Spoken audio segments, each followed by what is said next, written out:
The legal net around Donald Trump's beleaguered presidency tightened dramatically this week with news that a grand jury has been established a few hundred yards from the White House to pursue evidence of collusion with the Kremlin. It is a troubling development for the president, for several reasons. In the U.S. legal system, a grand jury has broad powers to issue subpoenas, and ultimately indictments, at the request of prosecutors.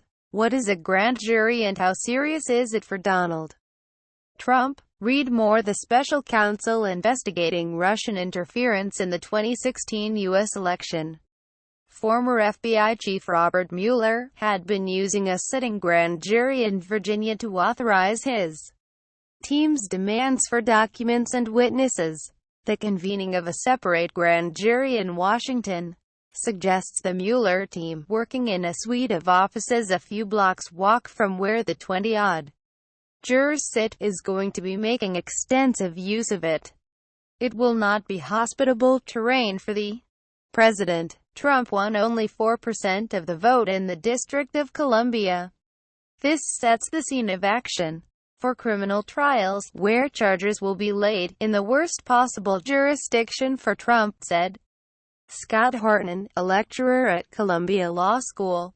Compared to Virginia, Republicans in D.C. are few and far between. The grand jury is also clear evidence that the inquiry is widening, not tapering off. It suggests that the special counsel is exploring possible crimes committed inside the District of Columbia. Mueller's investigators are reported by the New York Times to have asked the White House for documents related to the administration's first short-lived national security advisor, Michael Flynn, who resigned after being found to have concealed the full nature of his contacts with the Russian ambassador to Washington, and who is also under scrutiny for his lobbying work for Turkey during the campaign. Meanwhile, a report from Vox that senior FBI officials have been told to consider themselves potential witnesses in an investigation of Trump for obstruction of justice.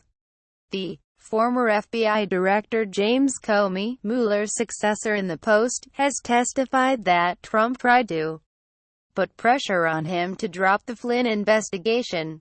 After Comey rebuffed the pressure and refused to swear personal loyalty to Trump, he was fired on May 9.